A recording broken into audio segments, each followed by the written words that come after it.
You are the reason every relationship in your life has failed, not them, you, and the most twisted part, you're doing it on purpose. Your unconscious mind has been systematically destroying every connection you've ever had, and you've been calling it bad luck.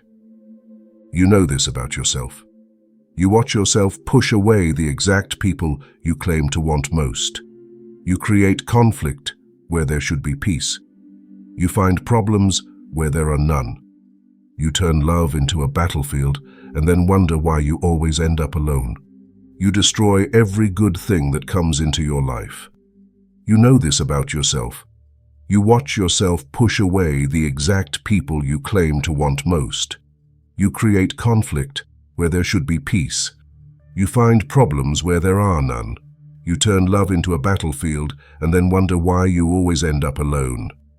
The pattern is so predictable, it's almost mechanical. Someone gets close enough to see the real you, and you immediately start building walls. You start testing them. You start looking for reasons why it won't work. You become the prosecutor, judge, and executioner of your own happiness. You tell yourself you're protecting yourself. You convince yourself that pushing them away before they can leave is somehow noble, somehow smart. You'd rather be the one who ends things than risk being abandoned. You'd rather be alone by choice than alone by rejection. But there's something deeper happening here. Something you're not aware of. Something that operates beneath your conscious mind like a hidden program running in the background of your life. This program has one job: to ensure you never get what you think you want. Your conscious mind wants love, connection, intimacy. Your unconscious mind has other plans. It's been sabotaging you for years, and you've been blaming everyone else. You've been calling it bad luck, wrong timing, incompatibility. You've been telling yourself that you just haven't met the right person yet. The truth is more disturbing than that.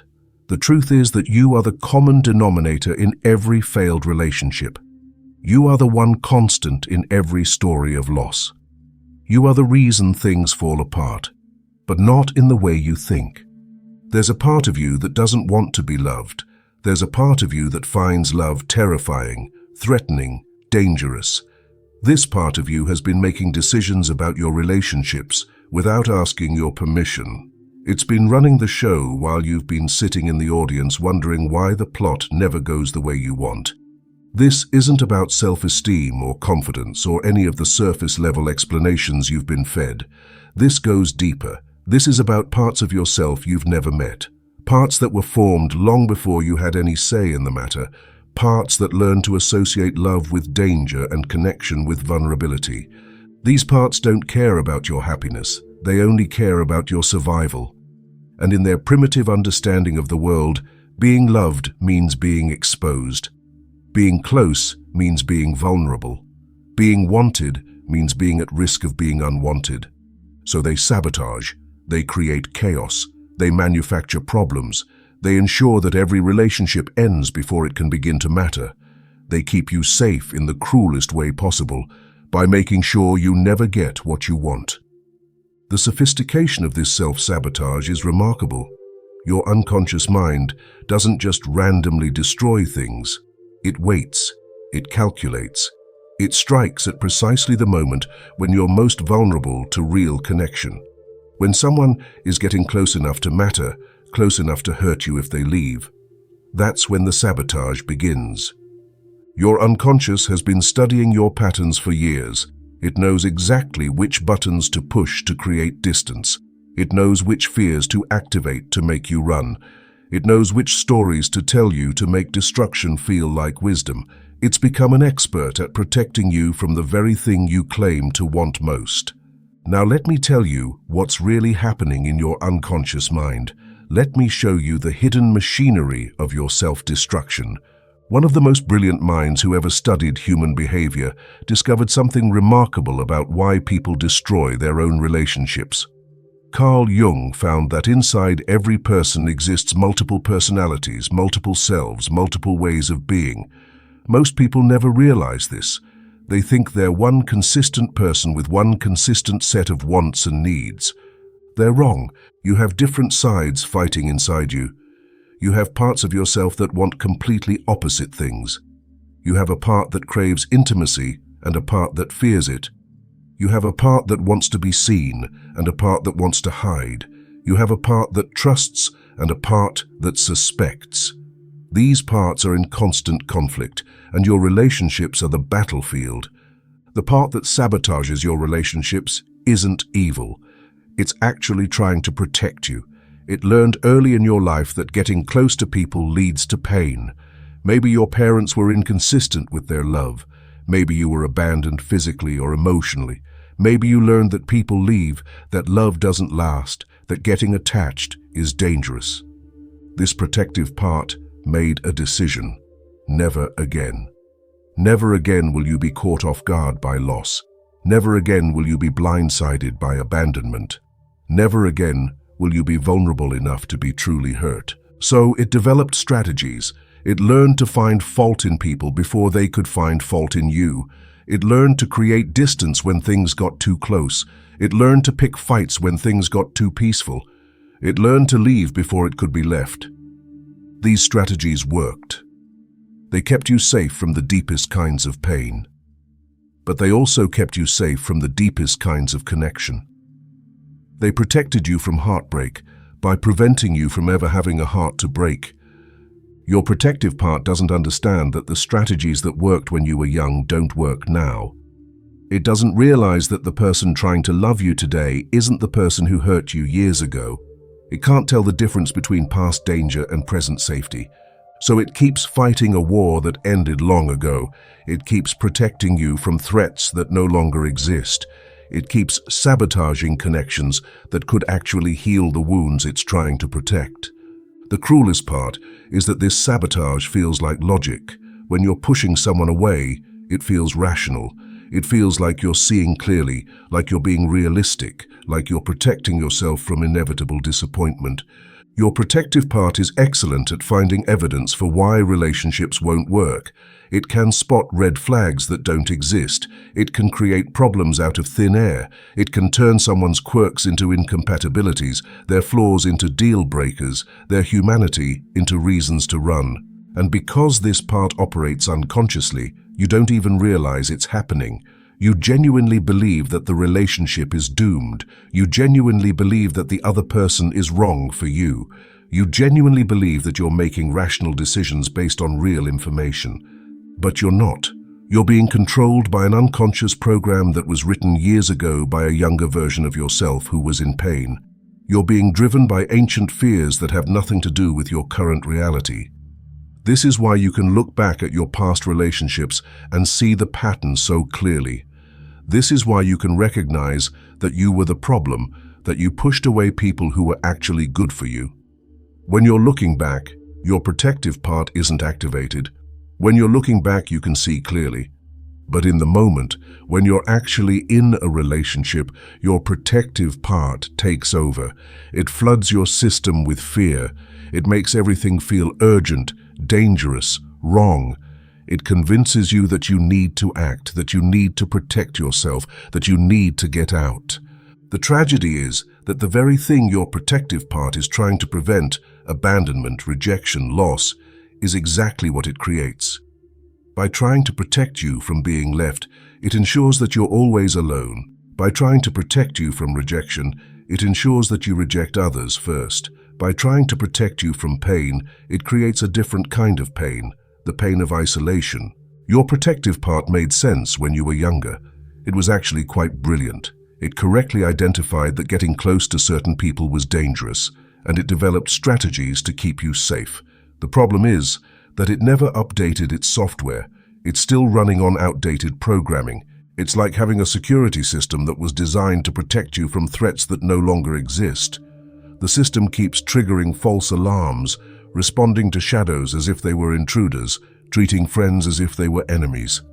This protective mechanism operates with the logic of a child who once got burned by a hot stove and now refuses to go near any kitchen. It doesn't distinguish between the dangerous stove and the safe refrigerator. It doesn't recognize that you've grown up, that you've learned how to be careful, that you now know the difference between hot and cold. Your unconscious mind is still operating from the emotional intelligence of whatever age you were when you first learned that love was dangerous. If you were 5 when your parents divorced, your protective part is still 5 years old. If you were 12 when you were first rejected, that part of you is still 12. If you were 16 when you first got your heart broken, your saboteur is still 16. These younger parts of yourself are trying to protect you with strategies that made sense when they were developed. But a 5-year-old's understanding of relationships shouldn't be running your adult love life. A 12-year-old's fear of rejection shouldn't be making decisions about your mature connections. A 16-year-old's heartbreak shouldn't be determining your capacity for intimacy. This unconscious sabotage shows up in countless ways. You might become hypercritical when someone gets too close, suddenly noticing every flaw, every imperfection, every way they're not exactly what you thought you wanted. You might start picking fights over things that don't matter, creating drama where there was peace, manufacturing conflict to create distance. You might become emotionally unavailable right when someone is trying to get closer. You might shut down when they try to have important conversations. You might become cold when they're trying to be warm. You might become distant when they're trying to be near. The most insidious part is how your mind justifies these behaviors. You convince yourself that you're just being honest about their flaws. You tell yourself that you're just protecting your standards. You rationalize your coldness as wisdom, your distance as independence, your sabotage as self-preservation. Your protective part has become a master storyteller.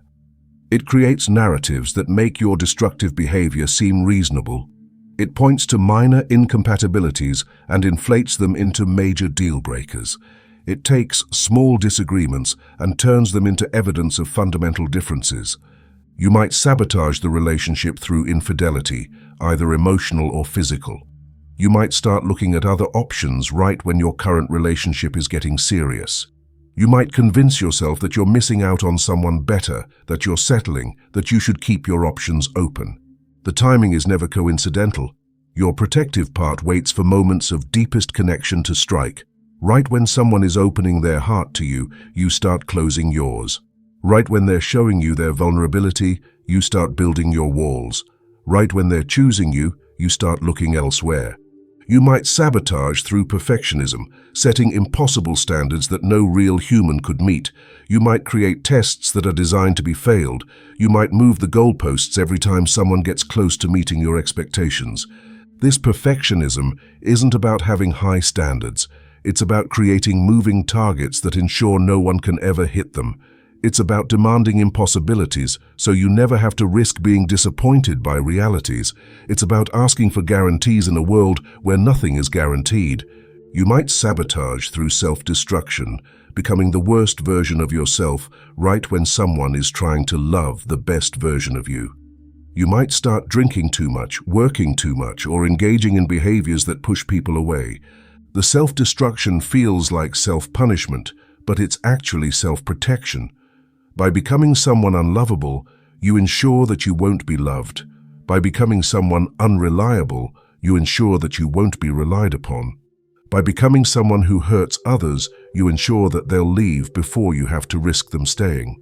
The common thread in all of these behaviors is that they create distance. They prevent intimacy. They ensure that no one can get close enough to really hurt you. They keep you safe in the loneliest way possible. Your protective part doesn't understand that the cost of safety is connection. It doesn't realize that by protecting you from pain, it's also protecting you from joy. It doesn't see that the very thing it's trying to prevent, being alone, is exactly what it's creating. But here's what your protective part doesn't know. You're not the same person you were when it first formed its strategies. You're stronger now. You're wiser now. You have resources you didn't have then. You have the ability to handle pain in ways you couldn't before. You're also not dealing with the same people who hurt you originally. The person trying to love you now isn't your parent, your first love, or whoever first taught you that love was dangerous. They're a different person, living in a different time, offering you a different kind of relationship. Your protective part can't see this because it's stuck in the past. It's still fighting yesterday's battles. It's still trying to solve old problems with old solutions. It's still treating every new person as if they were the person who hurt you before. The key to stopping this sabotage isn't to fight your protective part. It's not to ignore it or override it or pretend it doesn't exist. The key is to update its programming, to help it understand that the world has changed, that you've changed, that the strategies that once kept you safe are now keeping you stuck. This means becoming conscious of your unconscious patterns. It means catching yourself in the act of sabotage and asking why. It means recognizing when your protective part is activated and learning to calm it down instead of acting on its impulses. It means having conversations with the parts of yourself that are afraid of love. It means understanding their concerns, appreciating their protective instincts, and then gently showing them that their services are no longer needed in the same way. This internal negotiation is like being a diplomat to your own psyche. You're not trying to eliminate your protective parts. You're trying to update their job description. Instead of preventing all connection, their new job is to help you discern between healthy and unhealthy connections. Instead of creating distance from everyone, their new job is to help you maintain appropriate boundaries with specific people. Your protective parts need to learn that their value doesn't come from preventing all risk, but from helping you navigate risk intelligently. They need to understand that their purpose isn't to keep you safe from all pain, but to help you choose which pain is worth experiencing for the sake of growth and connection. This is delicate work. Your protective part developed for good reasons. It kept you alive, kept you functioning, kept you moving forward when staying open would have been devastating. It deserves respect, not rejection. But it also needs to be updated. It needs to learn that love doesn't always equal danger, that closeness doesn't always equal vulnerability, that being wanted doesn't always equal being at risk. When you can have this internal conversation, when you can negotiate with your own protective instincts, when you can help your unconscious mind understand that the world has changed, everything changes. You stop pushing away the people you want to keep. You stop creating problems where there are none. You stop sabotaging your own happiness in the name of protection. You start being able to stay present when someone gets close, instead of immediately looking for exits. You start being able to appreciate what you have, instead of focusing on what's missing. You start being able to choose connection, even when it feels risky. This doesn't mean becoming naive or ignoring real red flags. It means being able to tell the difference between actual problems and projected fears. It means being able to respond to real threats without creating imaginary ones. The irony is that once you stop sabotaging your relationships, you actually become safer, not more vulnerable. When you're not constantly creating chaos, you can actually see clearly whether someone is good for you or not. When you're not projecting your fears onto others, you can actually assess their character accurately. You discover that the protection you thought you needed was actually making you more vulnerable, not less. By constantly pushing people away, you were preventing yourself from developing the skills to choose good people and build healthy relationships. When you stop sabotaging, you start attracting different kinds of people. People who are emotionally available are drawn to emotional availability. People who are secure are drawn to security. People who are capable of healthy relationships are drawn to others who are capable of the same. But this shift doesn't happen overnight. Your protective part has been in control for so long that it doesn't trust easily. It watches for signs that you're going to abandon it, that you're going to leave it defenseless, that you're going to expose it to the very dangers it's been protecting you from. The transition period is delicate. Your old patterns will fight for survival. They'll create one last surge of fear, one final attempt to convince you that connection is dangerous, that people can't be trusted, that isolation is safer than intimacy. During this time, you might find yourself vacillating between old behaviors and new ones. One day you'll feel capable of love, the next day you'll feel terrified of it. This isn't a sign that you're failing, it's a sign that change is happening, that your unconscious programming is being rewritten. The relationship you've been looking for your entire life becomes possible. Not because you've found the perfect person, but because you've stopped being the wrong person. Not because someone finally broke through your walls, but because you finally stopped building them. You realize that the love you've been seeking has been available all along. The only thing standing between you and connection was your own unconscious commitment to staying disconnected. The only thing preventing you from having what you wanted was your own hidden dedication to making sure you never got it. When you understand this, when you really see how your own mind has been working against you, everything becomes possible. The pattern that seemed inevitable suddenly becomes optional. The sabotage that felt automatic suddenly becomes a choice. But understanding isn't enough. Knowledge without action is just sophisticated procrastination. You have to actually do the work of updating your unconscious programming. You have to actively choose connection, even when every fiber of your being is screaming for you to run. This requires a different kind of courage than you're used to. Not the courage to leave, but the courage to stay. Not the courage to protect yourself, but the courage to be vulnerable. Not the courage to be alone, but the courage to be truly seen. You're not doomed to repeat the same relationship mistakes forever. You're not destined to be alone. You're not fundamentally unlovable or incapable of connection. You're just operating with outdated software that needs an update. Once you update it, once you help your unconscious mind understand that the danger has passed, that you're safe to love and be loved, everything changes. The person you've been waiting for might already be in your life. They might have been there all along, waiting for you to stop pushing them away. Or they might be coming soon, drawn to the new energy you're putting out when you're not constantly defending against connection. Your protective part served you well when you needed protection. Now you need something different. You need the courage to be imperfect, to be seen, to risk disappointment in service of connection. You need to trade the safety of isolation for the uncertainty of intimacy. The choice is yours.